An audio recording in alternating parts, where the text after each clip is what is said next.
Comprei uma peça inox e ela enferrujou. Será que ela é falsa?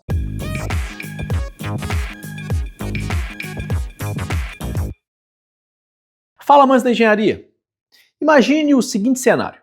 Você comprou uma peça de inox e ela começou a enferrujar. Aí você se pergunta, será que te venderam algo falso? Afinal, inox não enferruja, certo? Essa é uma frustração comum e a resposta pode ser tanto sim quanto depende. Hoje, vamos separar mito de realidade, explicar por que alguns inox enferrujam, como identificar materiais que se passam por um inox 304 sem ser, e o que fazer para não levar gato por lebre. Mas afinal, o que é aço inox e por que ele não deveria enferrujar? O inox é um aço com cromo suficiente, com no mínimo 10,5% de cromo, para formar uma película passiva muito fina e aderente de óxido de cromo na superfície. Essa camada funciona como um escudo autosselante. Se riscada, ela se reconstrói na presença de oxigênio e impede que a ferrugem avance. Em aços da família 300, como o 304, essa proteção é reforçada por níquel na faixa de aproximadamente 8 a 11%.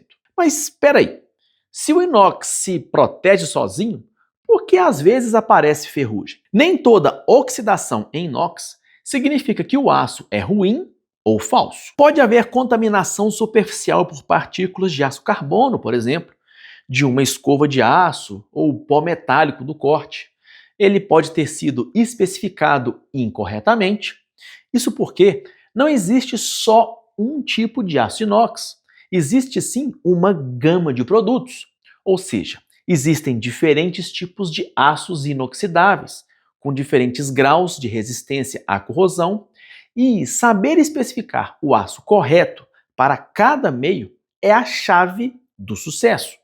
Uma especificação incorreta pode gerar grandes problemas. Agora, existe um cenário em que a chance de corrosão sobe muito, quando o material que te venderam como 304, na verdade é um aço da série 200, o famoso falso 304. E o que é o falso 304 e por que ele é um problema? Nos últimos anos, tem circulado no Brasil aços da família 200 ou 2XX, sendo anunciados como série 300 ou tipo 304. Esses aços foram projetados para reduzir custo, substituindo parte do níquel por manganês. E o resultado é um material mais barato, mas com desempenho inferior à corrosão em muitas condições do cotidiano.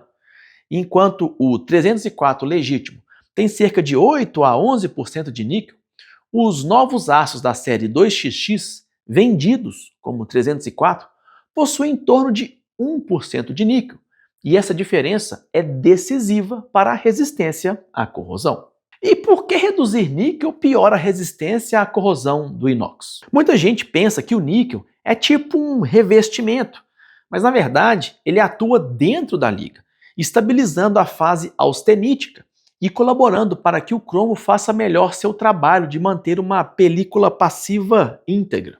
E quando esse níquel cai demais e ele é compensado por manganês, o material até pode manter a austenita, mas a resistência à corrosão, especialmente em soluções com cloretos, como em cozinhas, aplicações no litoral e em áreas de lavagem, tendem a cair. Em ensaios na prática, os aços 2XX costumam apresentar uma maior suscetibilidade a pits e à corrosão sob tensão em ambientes que o 304 enfrenta com maior tranquilidade. Em termos simples, menos níquel geralmente significa mais risco de manchas e pits, onde você não queria ver ferrugem. E o cromo?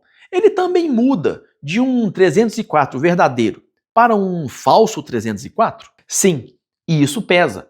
O 304 típico tem cerca de 18% a 20% de cromo, enquanto muitos 2XX trabalham na faixa de 13% a 16%. Parece pouco, mas tirar cromo enfraquece a capacidade de formar e manter a película passiva, sobretudo em acabamentos escovados ou lixados, ou quando há contato com sais e água sanitária. Como a proteção do inox depende diretamente do cromo, essa redução, somada ao níquel mais baixo, cria a tempestade perfeita para a ferrugem aparecer mais cedo. E não para por aí. Em várias composições da série 200, o teor de carbono é mais alto do que o 304, o que aumenta a tendência à sensitização, ou seja, formação de carboneto de cromo. E isso abre caminho para a corrosão intergranular. Além disso, inclusões sulfetadas associadas ao enxofre são ponto de iniciação preferenciais para pits. Mas então, como se proteger ao comprar e não levar gato por lebre? A primeira defesa é a nomenclatura clara. Procure explicitamente por AISI 304 ou UNS S30400 e normas de fornecimento como a STM A240 para chapas e tiras. Desconfie de descrições vagas como série 300, sem especificar o tipo, e de nomes comerciais obscuros, quando o vendedor evita dizer 304. Esteja atento a designações da série 200, 201, 202 e afins, incluindo variantes de mercado como os autodenominados série 300, que são alternativas de baixo níquel. Em compras relevantes, peça o certificado de qualidade com a composição e ele deve mostrar níquel na faixa do 304, além da quantidade de cromo compatível. Alguns desses aços são vendidos com nomes de modelo, como autodenominado série 300,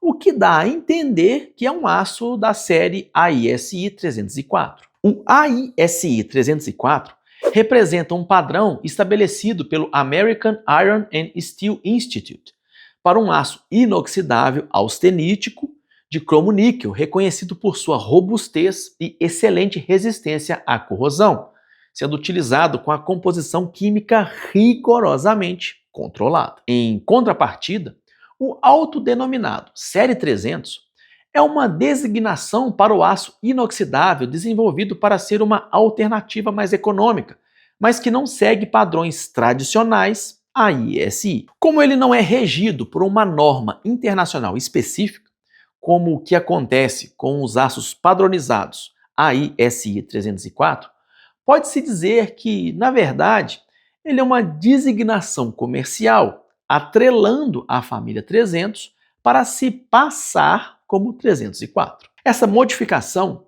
resulta em um material com menor custo, porém com uma resistência à corrosão inferior em ambientes mais agressivos se comparado com o verdadeiro AISI 304. E aquela regra que vale para praticamente tudo na vida é aplicável aqui. Quando a esmola é demais, o santo desconfia. Ou seja, preço bom demais para ser verdade quase sempre significa baixa qualidade. E não para por aí.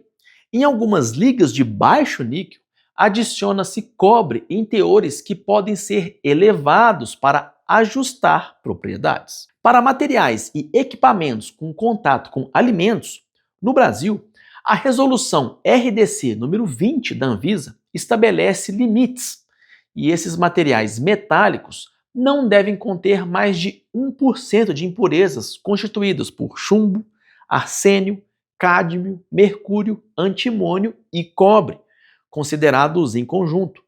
E os limites individuais de arsênio e mercúrio e chumbo não devem ser maiores do que 0,01%. Como os pseudo 304 têm cobre em nível considerável, isso acende um alerta adicional para uso alimentar e, em caso de dúvida, solicite laudos e evite aplicações críticas. Mas aí fica a dúvida. Comprei um aço inox e já apareceu ferrugem. O que fazer na prática? Primeiro, tente remover contaminações superficiais com limpeza adequada, detergente neutro, água morna e uma esponja não abrasiva, sempre no sentido do acabamento. Evite palha de aço.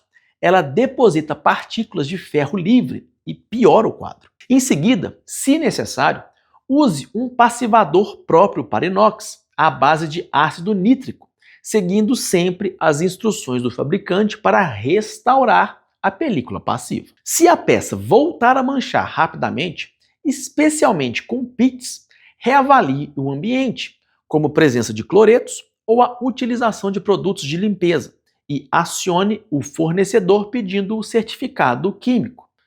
E se a composição indicar série 200, vendida como 304, você tem base técnica para exigir substituição. No fim das contas, quando o inox enferruja, dá para afirmar que ele é falso? Nem sempre, mas a probabilidade aumenta quando a aplicação é típica de 304, a manutenção está correta e ainda assim surgem pits e manchas persistentes. A diferença de projeto entre aços 304 e muitos 2XX explica por que o falso 304 é mais suscetível, e a chave é combinar bom projeto e escolha do grau certo para o ambiente, acabamento adequado, limpeza correta e, sobretudo, verificação de nomenclatura e composição antes da compra. Com esses cuidados, o inox volta a ser aquilo que a ciência entregou: um material durável, higiênico e resistente à corrosão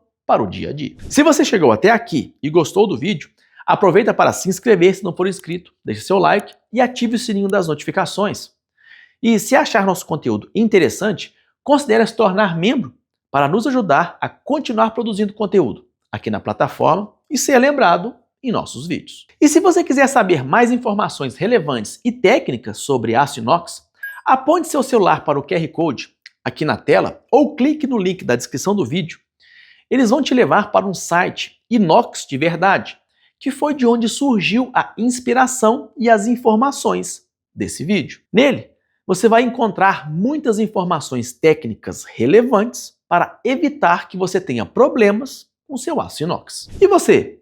Já teve alguma peça de inox que enferrujou? Sabia que talvez tenha comprado um material fora de especificação? Compartilhe sua experiência nos comentários, que eu quero saber. Aqui do lado, tem duas opções de vídeos interessantes que você precisa assistir para expandir seu conhecimento e explorar sua curiosidade. E se você quiser contribuir com a gente, deixe seu like, se inscreva no canal, ative o sininho e considere se tornar membro do canal. É isso aí, amantes da engenharia. Um grande abraço e te vejo no próximo vídeo.